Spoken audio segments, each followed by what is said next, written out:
नमस्कार, जय हिंद मेरे प्यारे दोस्तों। सुपर स्टार क्लासेस में स्वागत है आपका। आज हम लोग पर्यावरण के मोस्ट इम्पॉर्टेंट टॉपिक जैव विविधता संरक्षण को समझेंगे। यहाँ से एग्ज़ाम के लिए बनने वाले मोस्ट इम्पॉर्टेंट प्रश्नों को डिस्कस किया जाएगा। आइए समझते हैं जैव विविधता संरक्षण या कंजर्वेशन ऑफ बायोडाइवर्सिटी क्या है। तो दोस्तों, जैव विविधता संरक्षण पृथ्वी पर उपस्थित पेड़ पौधों जंतुओं की जातियों को संकटग्रस्त एवं विलुप्त होने से बचाने की प्रक्रिया को क्या कहते हैं? जैव विविधता संरक्षण कहा जाता है। कहने का मीन्स दोस्तों, जो हमारी पृथ्वी पर ऐसी जीव जातियाँ जो संकटग्रस्त हो रही हैं, विलुप्त होने की कगार पर हैं, उन जातियों को संरक्षण की बहुत ज़्यादा आवश्यकता है। ऐसी जातियों को संरक्षित करने के लिए हम कुछ निम्न विधियों को अपनाते हैं। जैव विविधता संरक्षण निम्न दो प्रकार से किया जा सकता है।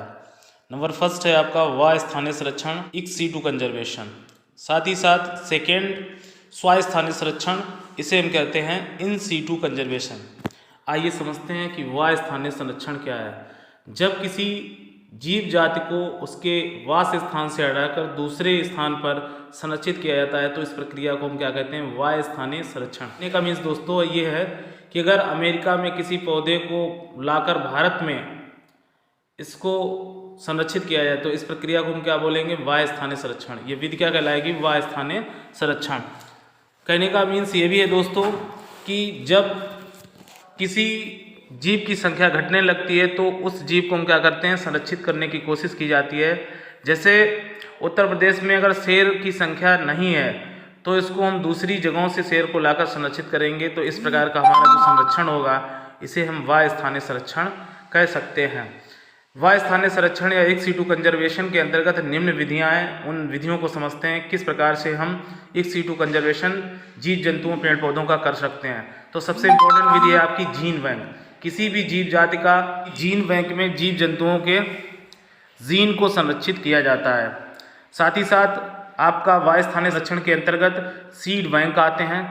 दुनिया भर के पेड़ पौधों की जीव जातियों के जो बीज होते हैं उनको विशेष टेम्परेचर पर रखा जाता है और इसलिए रखा जाता है कि निकट भविष्य में 10, 15, 20 सालों में उसकी संकटग्रस्त होने से, विलुप्त होने से उस जीव जाति के सीड को बचाया जा सके और निकट भविष्य में उसका प्रयोग किया जा सके। तो ये बात हम लोगों ने समझी कि वास्थानीय संरक्षण के अंतर्गत जीन बैंक विधि होती है, सीड बैंक विधि होती है, साथ ही का कोई पार्ट या भाग ले लेते हैं टिश्यू कल्चर विधि द्वारा। तो ऊतक संवर्धन विधि ये मुख्य रूप से क्या होती है? पेड़ पौधों की तनों, पत्तियों, पॉलन ग्रेन को संरक्षित किया जाता है टिश्यू कल्चर विधि द्वारा, जिसको हम आने वाले भविष्य की पीढ़ियों के लिए प्रयोग में लाते हैं। कहने का मीन्स क्या है? किसी भी पौधे का या जंतु का हम क्या करते हैं? टिश्यू कल्चर करके उसकी जीव जाति को हम बचा सकते हैं।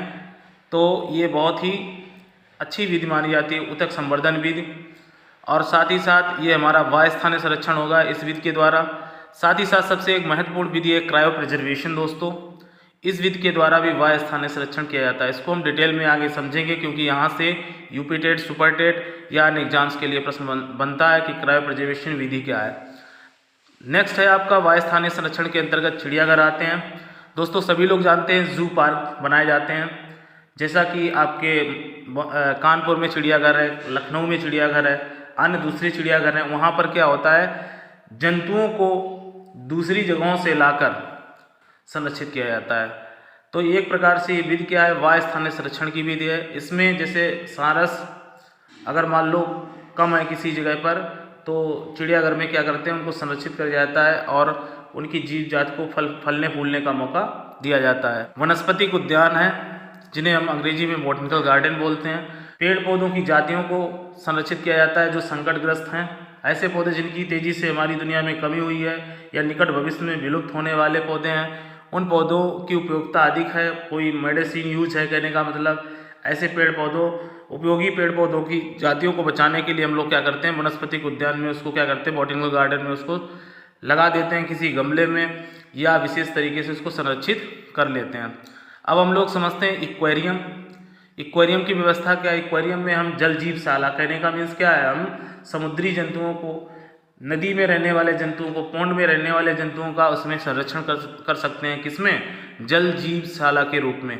तो ये हमारे क्या होते हैं? इक्वेरियम होते हैं। आपसे एग्जाम में प्रश्न यूपी टेट, सुपर टेट में बन सकता है कि इक्वेरियम में किसको संरक्षित किया जाता है? तो जलीय जीवों को। ये बात हम समझ गए।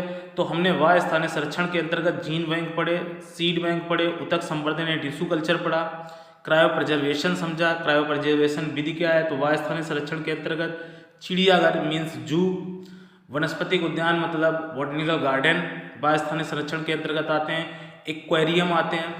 अब आइए नेक्स्ट समझते हैं। स्व स्थानीय संरक्षण के अंतर्गत इन सीटू कंजर्वेशन के अंतर्गत मुख्य रूप से क्या क्या आते हैं? तो राष्ट्रीय उद्यान यानी मीन्स नेशनल पार्क आते हैं, बायोस्फीयर रिजर्व आते हैं, साथ ही साथ वन्य जीव अभ्यारण्य। कहने का मीन्स स्व स्थानीय संरक्षण जीवों का 3 प्रकार से किया जा सकता है: राष्ट्रीय उद्यान बनाकर, बायोस्फीयर रिजर्व की स्थापना करके तथा वन्य जीव अभ्यारण्य को स्थापित करके। इस तरीके से स्व स्थानीय संरक्षण किया जाता है। तो देखिए, राष्ट्रीय उद्यान सभी लोग जानते हैं कि राष्ट्रीय उद्यान जो कोई भी जंगल होता है उसको चारों तरफ से प्रोटेक्टेड किया जाता है और एक लॉर्ज एरिया होता है, कौन सा? नेशनल पार्क का। तो भारत में नेशनल पार्क बहुत से बनाए गए, आगे इनको डिस्कस करेंगे। बायोस्फीयर रिजर्व यानी भारत में बहुत से ऐसे क्षेत्र हैं जैव विविधता के, जहाँ पर अधिक जैव विविधता पाई जाती है। ऐसे क्षेत्रों को, विशेष प्रकार के क्षेत्रों को बायोस्फीयर रिजर्व घोषित किया जाता है।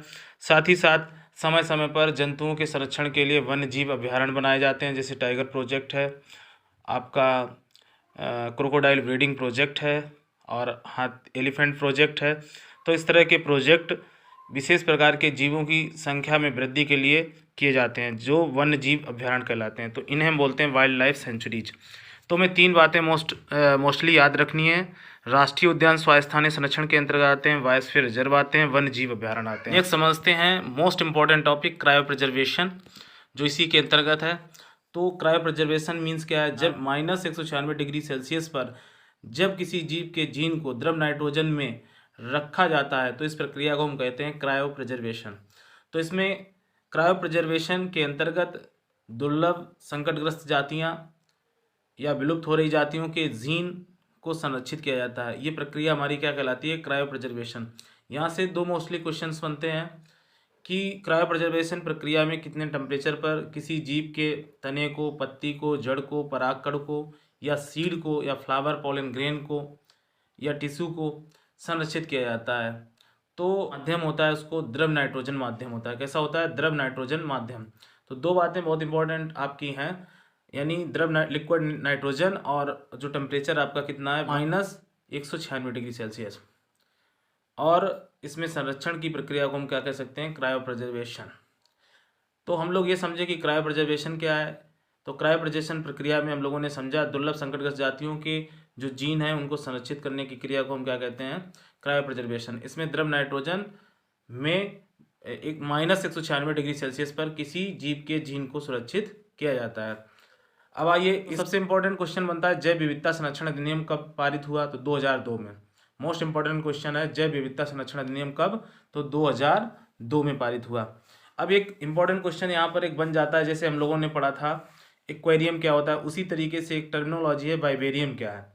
इसमें केचुए को रखा जाता है, एक पॉन्ड मतलब एक जो कह सकते हैं पॉट होता है या बर्तन कह सकते हैं जिसमें केचुओं को रखा जाता है, उसको हम वाइवेरियम बोलते हैं।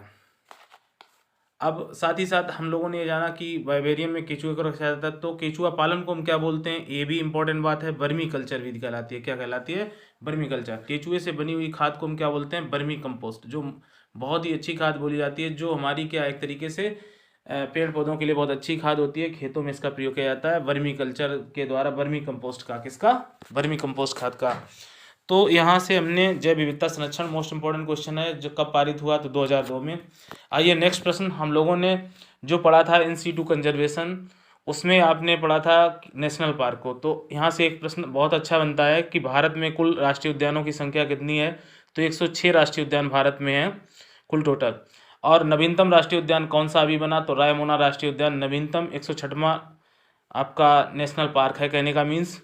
और आपसे ये भी प्रश्न बन सकता है कि सबसे बड़ा भारत का कौन सा नेशनल पार्क है? तो हेमिस राष्ट्रीय उद्यान ये कहाँ पर है? तो जम्मू कश्मीर में है। और आपसे ये भी पूछा जा सकता है दोस्तों कि सबसे छोटा राष्ट्रीय उद्यान कौन सा है? तो आंसर हो जाएगा साउथ बटन नेशनल पार्क। ये हमारे भारत में जैव मंडल रिजर्व कितने हैं? मोस्ट इंपॉर्टेंट क्वेश्चन एग्जाम के लिए, यूपी टेट, सुपर टेट या एग्जाम्स के लिए। तो जैव मंडल रिजर्व बायोस्फीयर की संख्या कितनी है भारत में? 18 है।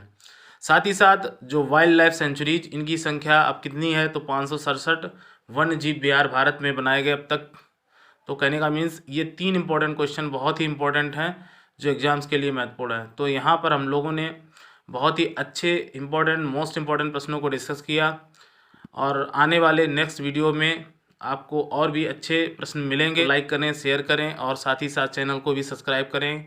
तब तक के लिए नमस्कार।